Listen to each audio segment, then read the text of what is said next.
नमस्कार students, reading capital academy आपका स्वागत है। मित्रों, आज हम भारत के नियंत्रक और महालेखा परीक्षक अर्थात कैग का अध्ययन करेंगे।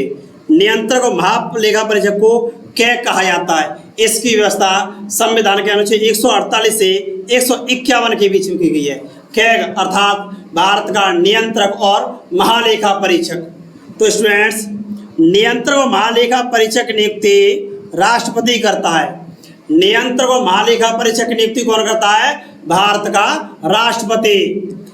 कैग के पद को संसद के दोनों सदनों के समावेदन द्वारा ही हटाया जा सकता है। अर्थात नियंत्रक और महालेखा परीक्षक नियुक्ति कौन करता है? राष्ट्रपति। और इसको हटाता कौन है? लोकसभा और राज्यसभा के दोनों सदनों के द्वारा हटाया जा सकता है। जिसका आधार क्या है? साबित कदाचार या असमर्थता।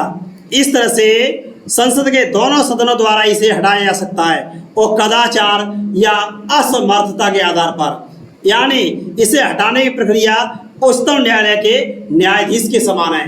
इस तरह से नियंत्रक और महालेखा परीक्षक नियुक्ति राष्ट्रपति करता है आर्टिकल 148 के तहत, और हटाने का अधिकार सुप्रीम कोर्ट के समान ही किया गया है। जिस तरह से सुप्रीम कोर्ट के न्यायाधीशों को हटाया जाता है, ठीक उसी प्रकार से नियंत्रक और महालेखा परीक्षक को हटाया जा सकता है। इस तरह से इसको हटाने की प्रक्रिया काफी जटिल है।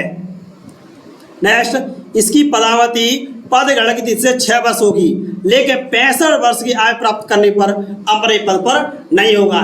इसका क्या अर्थ है? इसका कार्यकाल 6 वर्ष है, लेकर 65 साल की आयु हो जाती है तो अपने पद से त्याग पत्र देना होगा। इस तरह से कैग का कार्यकाल अधिकतम 6 वर्ष होता है, लेकिन 65 साल की आयु होने पर त्याग पत्र देना होता है। नेक्स्ट देखिए, वह सेवानिवृत्ति के पश्चात भारत सरकार के अधीन कोई पद धारण नहीं करेगा।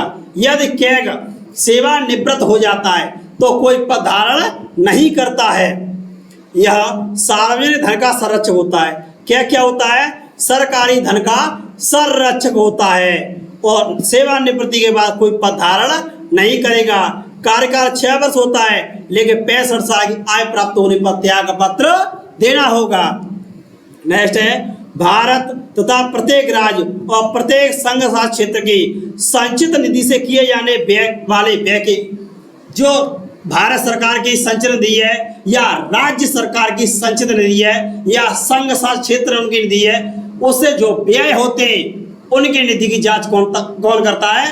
कैग करता है। नियंत्रक और महालेखा परीक्षक करता है। क्या इसका धन विधि के अनुसार खर्च हुआ है या नहीं, इस बात की जांच कौन करेगा? कैग करेगा। नेक्स्ट है, नियंत्रक और महालेखा परीक्षक राष्ट्रपति या राज्यपाल के निवेदन पर किसी अन्य प्राधिकरण का जांच भी कर सकता है। क्या होता है? कैग क्या करता है? भारत सरकार और राज्य सरकार की संचित निधि से जो खर्च होते हैं उनकी जांच करता है, लेकिन राष्ट्रपति या राज्यपाल किसी अन्य जांच को भी सौंप दे तो कैग एक कार्य को करेगा। जैसे स्थानीय निकाय, इसी तरह पंचायती राज प्रणाली, इसमें जो व्यय होते हैं अगर ये कार्य सौंपे दिए जाते हैं तो कैग इन कार्य को भी करेगा। नेक्स्ट है, नियंत्रक महालेखा परीक्षक केंद्र सरकार के लेखाओं को संबंधित प्रतिवेदन राष्ट्रपति को सौंपता है। जो भारत सरकार की संचित निधि से मामला होते हैं उसकी राष्ट्रपति को रिपोर्ट सौंपता है, और राज्य सरकार के होते हैं, इसी तरह राज्य के प्रतिवेदन होते हैं, उनको किसे सौंपता है? राज्यपाल को देता है।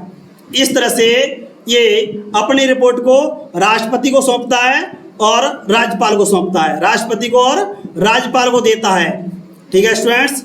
नेक्स्ट, नियंत्रक महालेखा परीक्षक राष्ट्रपति को 3 लेखाओं को प्रतिवेदन प्रस्तुत करता है। क्या करता है? 3 लेखाओं की जांच करता है। कौन कौन से? विनियोग लेखाओं पर लेखा परीक्षण, विनियोग होते हैं उन पर लेखा परीक्षण करता है, और वित्त लेखाओं पर लेखा परीक्षण, विनियोग पर, वित्त पर और सरकारी उपक्रम पर। इस तरह से 3 मुख्य कार्य करता है: विनियोग, वित्त और सरकारी उपक्रम। ये राष्ट्रपति को 3 प्रकार के प्रतिवेदन सौंपता है। बाद में क्या करता है? राष्ट्रपति इन प्रतिवेदनों को, इस रिपोर्ट को संसद के समक्ष रखवाता है और बाद में लोक लेखा समिति इसकी जांच करती है। नेक्स्ट है, नियंत्रक और महालेखा परीक्षक संसद की लोक लेखा समिति के गाइड, मित्र और मार्गदर्शक के रूप में कार्य करता है। इस तरह से जो लोक लेखा समिति होती है उसके गाइड के तौर पर कैग कार्य करता है। इस तरह से स्टूडेंट्स आज हमने कैग का अध्ययन किया। कैग क्या है? यह सार्वजनिक धन का संरक्षक होता है और इसकी व्यवस्था कहाँ की गई है? आर्टिकल 148 से 151 में की गई है। इसकी नियुक्ति कौन करता है? इसकी नियुक्ति करता है राष्ट्रपति।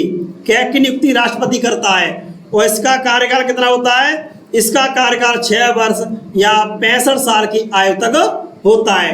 धन्यवाद स्टूडेंट्स, चैनल को सब्सक्राइब करें और शेयर करें।